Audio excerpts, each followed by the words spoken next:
So constipation is certainly a common problem for people, and it's often seen in people that start a low carbohydrate diet. This can often happen just at the start because your gut microbiome is trying to sort itself out.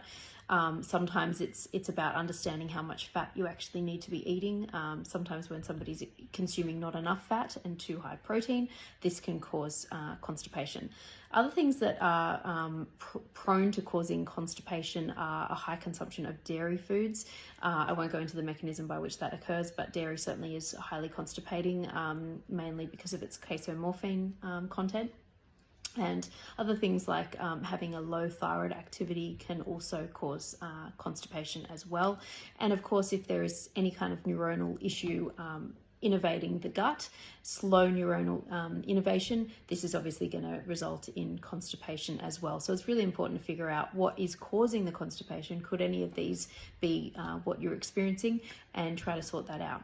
But there are a lot of different medication types that will be used in the situation of constipation. And it's important to understand how these work so we can understand which ones are better and which ones are not so ideal.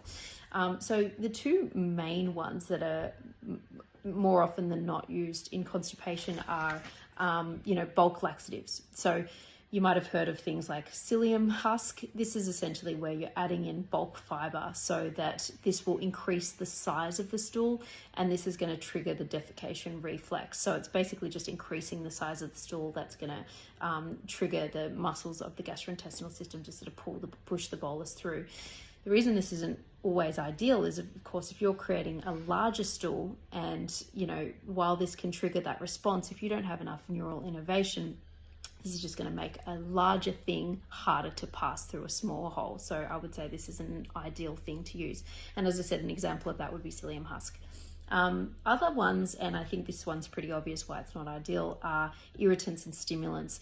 Basically what they do is they irritate the lining of the gastrointestinal system, and this again via a slightly different mechanism triggers via the mechanoreceptors the muscular contraction to sort of defecate. So while this can be useful, it's not ideal because of course it's actually irritating the walls of the gastrointestinal system, and certainly if you have any inflammation already in there, this isn't going to be fantastic.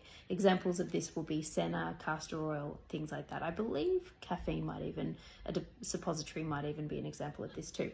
A better way to sort out constipation is to take something like magnesium citrate. Now the reason this is more useful is because it is the type that is non-absorbable, soluble, osmotic molecule. This basically means that instead of irritating the walls or making the stool bigger, it's actually just going to draw water towards it. This is because it's a charged molecule. So as we pull water towards the magnesium, it's basically just going to create a softer stool. It's also going to trigger the same sort of mechanism with the defecation reflex, but in a way that's not going to exacerbate inflammatory symptoms and cause irritation of the gut.